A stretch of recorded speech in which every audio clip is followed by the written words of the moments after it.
choosing California for its diversity. Taiwan. University in Taiwan that my dad attended. He answered my questions while eating his favorite Taiwanese burro bread from his favorite Taiwanese bakery. The story started at his age of 30. At the age of 30, my dad's name was still Jingwo Chang, a traditional Taiwanese name. After he became a U.S. citizen, he added a middle name Benson and changed his name to Jingwo Benson Chang. And the following years, he goes by Benson. He said, having an English name makes it easier for people to pronounce and conform to U.S. naming conventions. Also, many people I know with names from different cultures often adopt English names or nicknames for convenience and ease of communication in the English-speaking context. The year was 1991.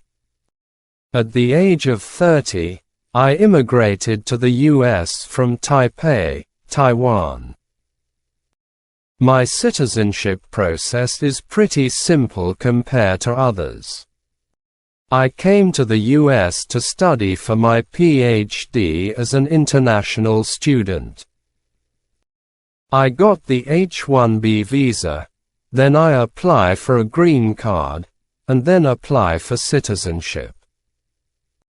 All immigrants know that the immigration process can often be daunting and expensive.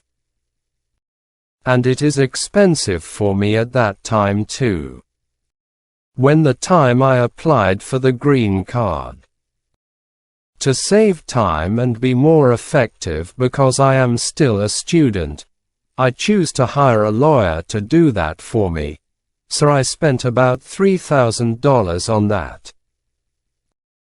The most memorable experience in my immigration journey is that citizenship interview. It only took me like 5 minutes.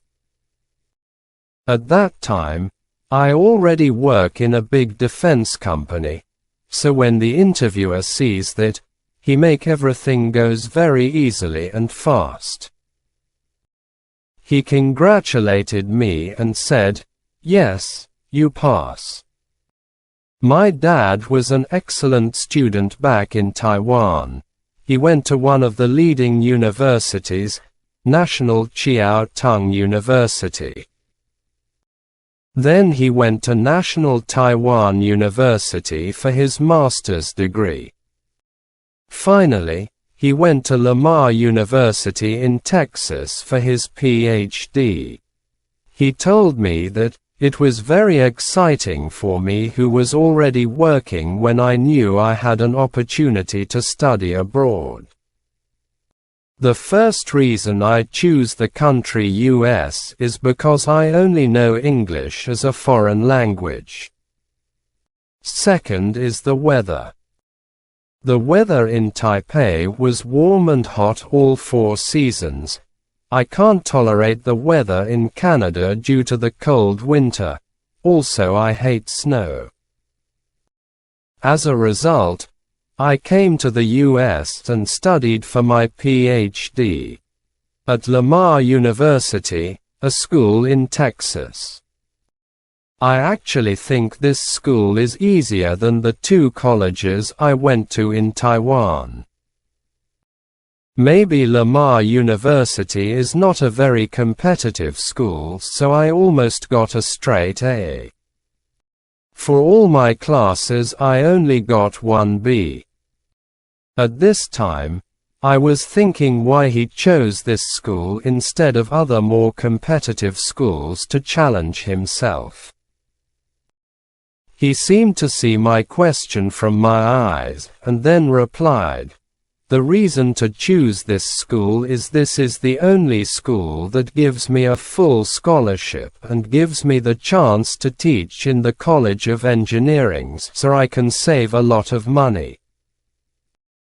I don't have that much money at that time and my family isn't that rich to support this big cost. So I have a part-time job as a research assistant and teaching assistant. After Dad went to that university in Texas, his life was enriched and he was always busy. But sometimes he missed the old life because of the new environment and the unfamiliar place, which increased his homesickness.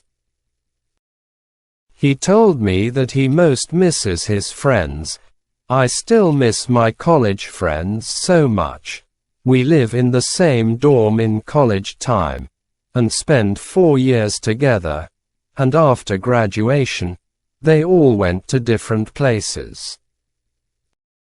I have several good friends that they came to the United States, but they went to different states so seldom see each other. When I went to school in Taiwan, my English was pretty good, so I already have a pretty good foundation in English. I learned it pretty quickly after I came to the US. So first year at Lamar University, my English improved tenfold, 10 times basically. So it is lucky that I don't have really a language barrier to myself. But I still learning a lot of native slang to make myself more native when I'm talking. No matter to colleagues, or neighbors. So I don't really have difficulties with language when I got here as a newcomer, and it's pretty easy for me for the work I'm doing and the life I'm living. Unfortunately, my dad was unable to complete his PhD. His original plan was to obtain a PhD and then return to National Taiwan University to pursue a teaching career. But later on, he met his wife. His wife decided to stay and this decision changed the fate of his life. Despite not completing his PhD, he was able to secure a great job, and his life in the US became more stable and settled. I continued my interview and asked why he moved to California from Texas. From his answer, I noticed that he lived in Texas for about 10 years, then he moved to California in 2001. When I asked for reasons, he said, "Because California is more diversified." I didn't know what that meant or how it related at that time, but the following conversation made me very empathetic and think of the same problems that countless immigrant people would have.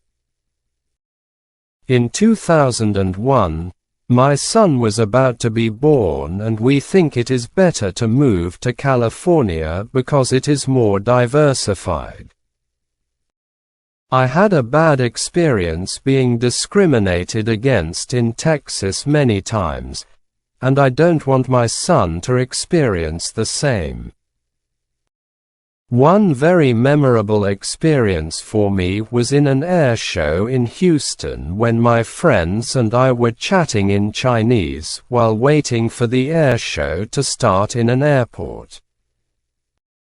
We were speaking softly as waiting and people who had bought tickets were gradually entering.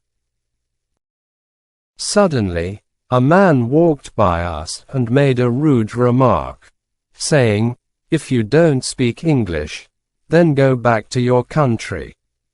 I didn't react to this one because I didn't want it to ruin my day. Unfortunately, a similar incident occurred in California when I was walking my dog, and a random person yelled at me to go back to my country. Despite this, California has more immigrants compared to other states and is more diverse overall, which is why I chose to move here. Another reason is very personal. I love living in California because of the weather. I personally think it has better weather than Texas. Last but not least, my dad gave out one piece of advice I want to share with new immigrants. Speak up bravely when facing injustice. Don't be shy. Don't be scared. Don't be embarrassed.